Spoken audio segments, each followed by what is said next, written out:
So what we're going to talk about today is the Para 133, or Paras in general, and the reason why we now have one. There's been a bit of a journey to get to this point, not least because of the cost of these, but also from what we're trying to achieve. So coming from my food work, we shoot most of it with just a standard reflector, gives us great punchy light. It's a specular light source. It projects a beam of light, not in the way that a collimated light source does, but it does project a beam of light with a hot center spot. Gets super sharp shadows if you move it far enough away. It's a nice looking light. We then have way back yonder up there is my octabox.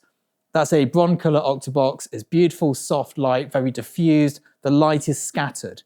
Now the problem I've been having is to get my portrait work to look like my commercial still life work. Using this gives me the look, but it's quite unflattering unless the face position is absolutely perfect. Using the octabox, the face looks beautiful no matter what you do with it. You can't go wrong with an octabox, but it loses that punch. What I want is hard, soft light, which normally doesn't exist until we go to something like this, which is the Para 133. So the parabolic light allows me to do a few things. One, it kind of acts as everything. I can put a scrim on the front of this, and it is a softbox anyway. We can have the light source focused or defocused. We can flood or narrow the beam. And what it actually is I can't remember. What are those things called? Big glass thing over there. We're going to grab one.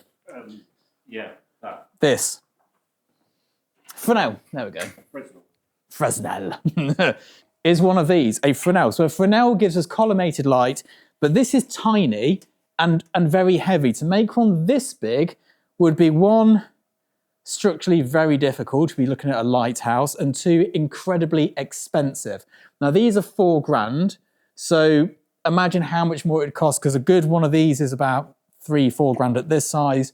So we're really talking about a substantial sum of money in the probably hundreds of thousands of pounds. Now, apart from a quick test shot I've taken of Paul moments ago to make sure that the exposure was roughly right, we've not used this yet. So this is our first time using it. We've got a lovely subject here that we're going to practice on, so we're going to use your face as the practice subject, just to sort of see the looks we can achieve.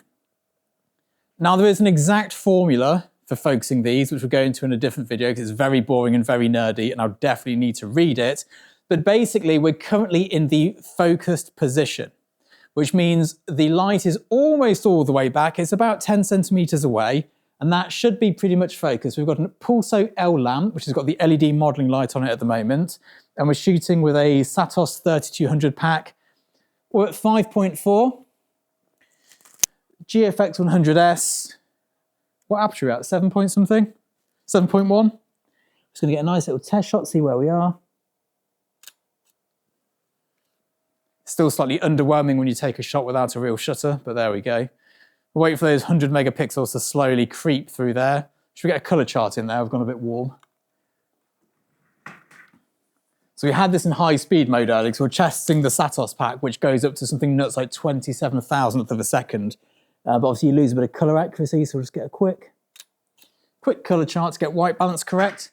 And then we're just gonna go through the focus positions. Now, although this is the first time that we're using this here, this is not the first time we've used it. We actually started shooting with Paras on our commercial work this year. So the Cathedral City campaign that's out at the moment, all of that was shot with the Para 88. We then shot with the 222 for another job which isn't out yet, which involved people. And the reason we settled on the 133 was because both of those were useful, but neither could do the job of each other. This sat somewhere in the middle. It's the best of both worlds. The 222 is quite big, as you'd imagine. The 80 is very small and punchy. This is, I suppose, the best of both. It's the in-between, it's the compromise. Also, storing the 222 in here would have been difficult. It doesn't look that big on this here, but because it's so deep, because of the parabolic nature of it, it just takes up a lot of storage space, and this studio is not huge. Super, let's just get you looking straight at camera here. Lovely, and just turn your body a little bit this way for me, that's great, and then look to me there. Lovely. Super. So this is focused, collimated light. What I'm going to do now is defocus it, and rather than moving the boom arm, I'm going to get my little steps. Watch that now. So between focus and defocus, there's a 1.5 stop difference in lighting, which which is again another very useful thing for this. But even if you look here, this is the softest, most defocused light. If you zoom in on the face for me, Paul, it's still got that punch. Now, a lot of it is because there's no diffusion, but it's the fabric on the inside here. So this fabric is incredibly smooth. It's similar to a Para reflector in its texture here. Some of these have more like a gritty texture inside, which when it is defocused will give even more scattering of light. But this look here is great. I think it's flattering and still punchy. And if we go to the very other extreme, Paul, I'm going to pull it all the way out. So past the point of focus to make it its hardest possible light source. All the way in. You may notice as well, my pack is not plugged in at the moment. We're running off the batteries to save trip hazards. That's great. So same sort of shot again. See how we're doing exposure-wise.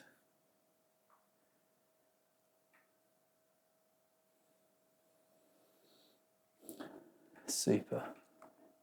And you can see here from the shadows, so if you just flip between those two there, the shadow under the chin, the texture created on the skin, I'd say this is too harsh. This is beyond the focus point. I think this here, the softer side, is probably more what I'll be looking for, but still with that punch. And I know punch isn't a technical lighting term, but I think you can see what I mean when you look at it, that there is a punch there. What I want to do now is bring out my reflector that we were using before, and then pull out the Octabox and show you how we've come to this point and what the issues were before. So, don't know. That's also an option. So it was about there, wasn't it? This is going to be, just see how we're looking lighting-wise. This is nicely in the way. That's why the boom arms exist.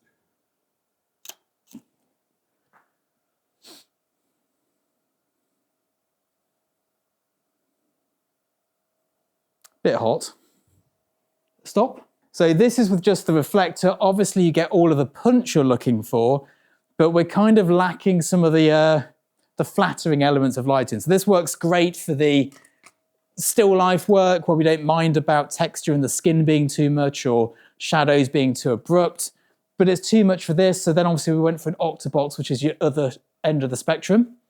So should we flip out the Octa next? Let's get rid of this. And then of course the traditional Octabox for portrait works. It's always flattering, but it looks boring as sin. It looks like every average portrait photo you'll ever see, which is not really what we're going for commercially. Oh, and it's very dark. Yeah. Let's try that. So this has eaten 3 stops of light probably. There it goes. Very flattering, very matte. The light is diffused, it's soft, it's scattered. With the reflector, it's hard, it's specular, but with the parabolic, you've kind of got a mixture of both. And although technically you haven't, that focus beam of light is incredibly useful, especially if you're doing like groups or distances and you want everything to be lit. The inverse square law works slightly different once you've got a parabolic light source in play. But then you can also, so if I turned up with this and with that, we could do some cool stuff with on-axis lighting, but it gets complicated. I can now rock up with just a parabolic 133, a bit of diffusion, and I've got everything from a hard to a focus to a defocus to a flood to a beam, whatever light source I want, all in one bit of kit really. So it's a one light setup which can literally do anything. Comes in a great little carry case as well, which we'll show in a different video when we do a bit of a more in-depth dive to it. But that's how I've got there. Traditional portrait lighting just looks like everybody else's work. The hard light, which works great for my product and food work, is just too harsh really, but I want the punch, and the parabolic 133 was the nice compromise between those.